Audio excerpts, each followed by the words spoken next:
Any other questions? Councillor Rodrigues? Thank you, Mr. Chair. I will be supporting this. I really appreciate the fact Councillor Diamond raised it. I think Councillor Foster as well. I support his points. Councillor Mitchell touched upon the point I want to address right now with a couple other friendly amendments, and Commissioner Curtis actually pulled the word I want to use in terms of to initiate, I would say, robust public consultation and education. And I say that because even in Pickering, we have a tremendous problem with communication. We have a newspaper. Most of the people in the northern end don't even get it. Communication is easier said than done. And I know it's not necessarily an easy task to get the word out there, but there are a lot of people in Pickering never heard of incinerator hardly. Believe it or not. I'm just telling you what I hear on the street. I don't care how much we put our effort into it. If it doesn't get heard, we haven't been successful in our attempt. So I'd like to just add some more friendly amendments, if Councillor Diamond would noddingly approve, that we have instruct staff to initiate robust public consultation and education.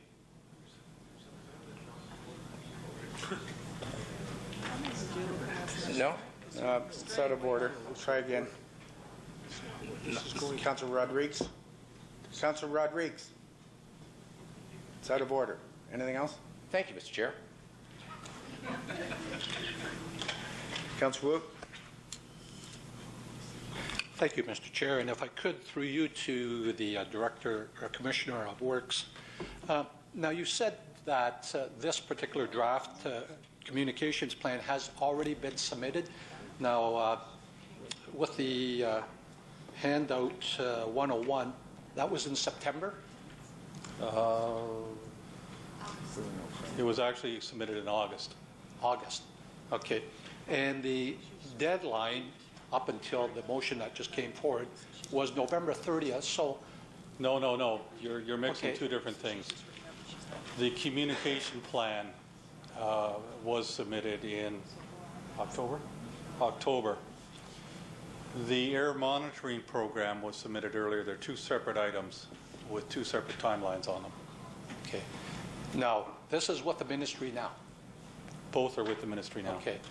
And with the comments that do come in, how will that change what's already been submitted? On the air monitoring, we're not open to comments at this point in time. It's with the ministry.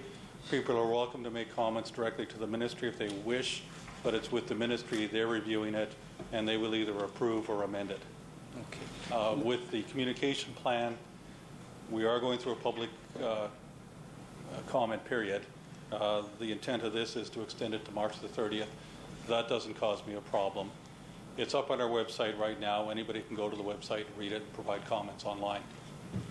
Now, there was some comment from the delegation that that Covanta had some input or commented on this particular Of course, plan? Covanta had input. It's part of the requirements of the environmental assessment that has to be met. They're the design, build, operator of the plant. Of course, they have to comment on what the communication plan is going to be because they're going to be a large part of it. Yeah, now I think, and it was said by delegation, this is our community communication. They will have their own, will they? No, be careful. It's a communication plan to the community. It's not owned by the community. It's owned by us, but it's to communicate to the community. Right.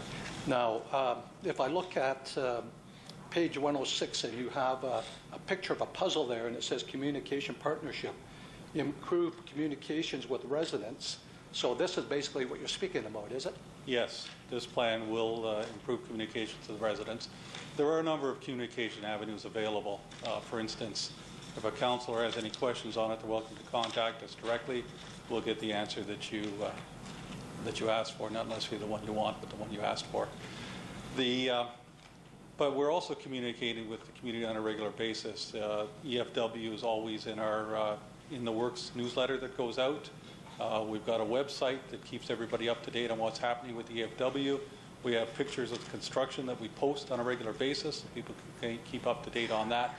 anybody that wishes to be engaged, there's lots of information that they can engage with. Right. Now, this goes back, and I think there was a comment by certainly Councillor Foster, and the silence is deafening. When we have an issue with Covanta, and the chair spoke to it, whether it be Cache Creek, Harrisburg, we're not getting, does the communications Covanta have to come through the region before they can comment, or they're open to comment on Cache Creek or Harrisburg? Covanta's welcome to speak for themselves. We prefer that they let us know what they're communicating, so when it goes out to the public, we get a copy of it at the same time. But we can't speak for Covanta. Covanta can't speak for us. We try to coordinate, but we don't tie each other. But there's no gag order against Covanta saying, commenting on Cache Creek or Harrisburg or whatever. No, of course not. Okay. Now, getting one last question to Covanta, and on page 98, which is from a delegation, but on page 123, which is part of the draft, it speaks to the Covanta and ISO 14001 and cost incentive program. Can you explain that cost incentive? I don't have the details in front of me right now, but basically there's a carrot and stick approach in the contract. If Covanta does certain things and meets certain performance criteria, they can get a modest increase in the payment. If they fail to meet certain criteria, even though they're still in compliance, then they get a penalty. So there's a number of incentives and disincentives embedded in the contract. Right.